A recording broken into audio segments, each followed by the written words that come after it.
mes ha pasado y la tragedia del Hogar Seguro sigue teniendo más dudas que respuestas.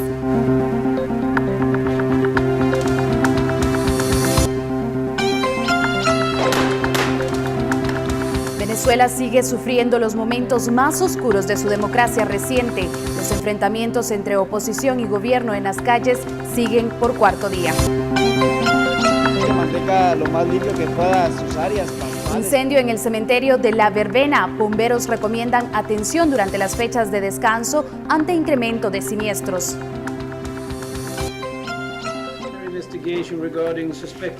Suecia identifica al responsable del último ataque terrorista ocurrido en Europa. Autoridades organizan también una ceremonia para las víctimas.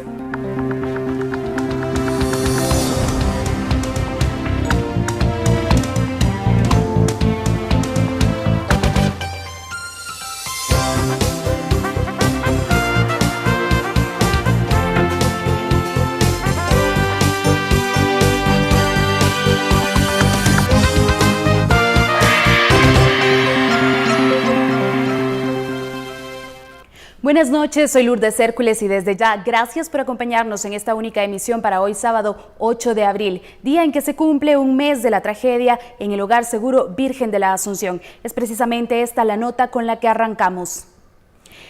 En el lugar aún permanecen adolescentes que no han sido reubicados, mientras en la Plaza de la Constitución aún quedan restos del altar en memoria de las víctimas.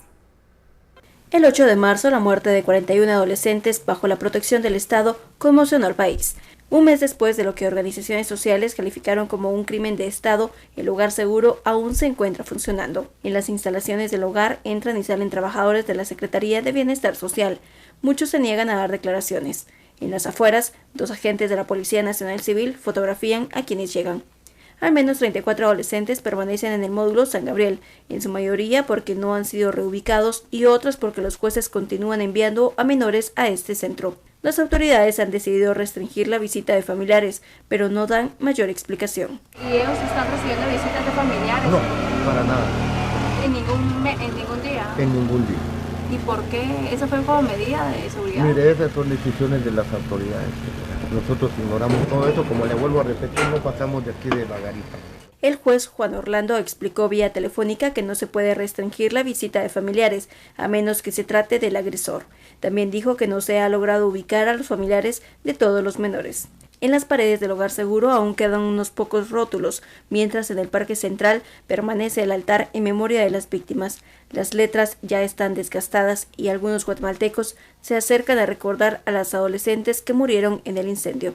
Norma Cruz, de Fundación Sobrevivientes, pidió a los guatemaltecos no olvidar a las adolescentes, principalmente con la resolución del juez Carlos Guerra. Yo no sé cómo 3 personas que son responsables de la muerte de 41 niñas y de 15 que están en un estado, digamos, algunas incluso con amputación de algunas partes de su cuerpo, pueden darle una medida sustitutiva y regresar y pasar las celebraciones de Semana Santa en su casa, probablemente incluso a la orilla de una playa, mientras los padres de familia están devastados. Cruz también criticó que en estos momentos las autoridades no tengan el control de las instituciones y que los padres de familia tengan muy poca información de las adolescentes que fueron enviadas a Estados Unidos para su recuperación.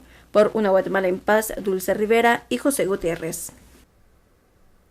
En otras noticias, el Ministerio Público busca que la magistrada Blanca Stalin vuelva a prisión preventiva. El viernes por la noche, la Fiscalía presentó un amparo en contra de la resolución que le otorgó a Stalin una medida sustitutiva. El 30 de marzo, la Sala Tercera de Apelaciones falló a favor de la magistrada, quien debía pagar 300,000 quetzales a cambio de dejar la prisión. Esta medida fue fuertemente cuestionada por diversos sectores, especialmente por su intento de fuga, en el que incluso utilizó una peluca para evadir la justicia y amenazó con un arma a los agentes de la Policía Nacional Civil.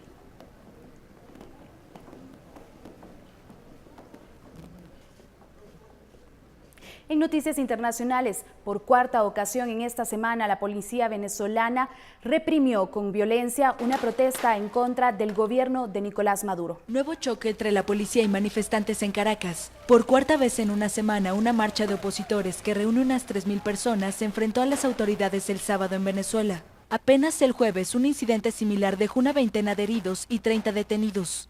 Ese mismo día, un joven de 19 años fue asesinado durante una protesta por la policía a las afueras de la capital venezolana. La tensión aumentó entre la oposición y el gobierno de Venezuela, luego de que el Tribunal Supremo de Justicia asumiera brevemente las facultades del legislativo de mayoría opositora y retirara la inmunidad a los diputados la semana pasada.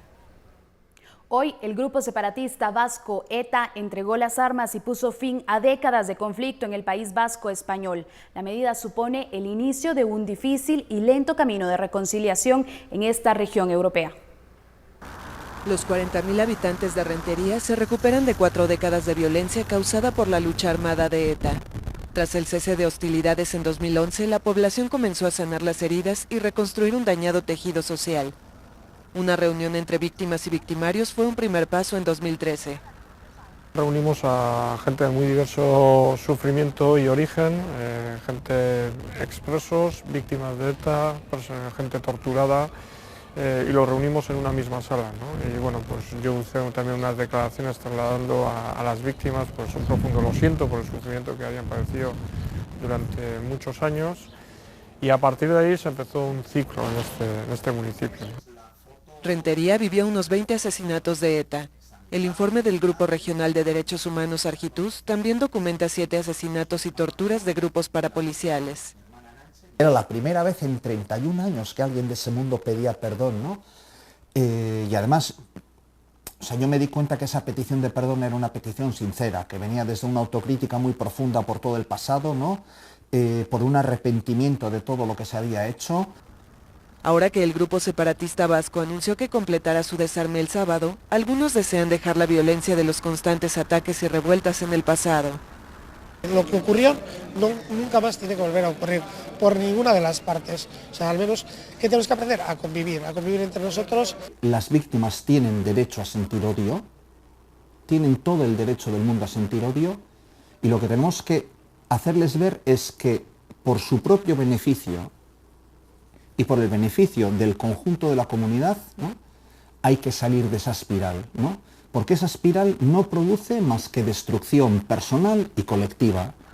Pese a las esperanzas, ¿podrá Rentería curar las heridas de un pueblo desgarrado por el conflicto y el odio?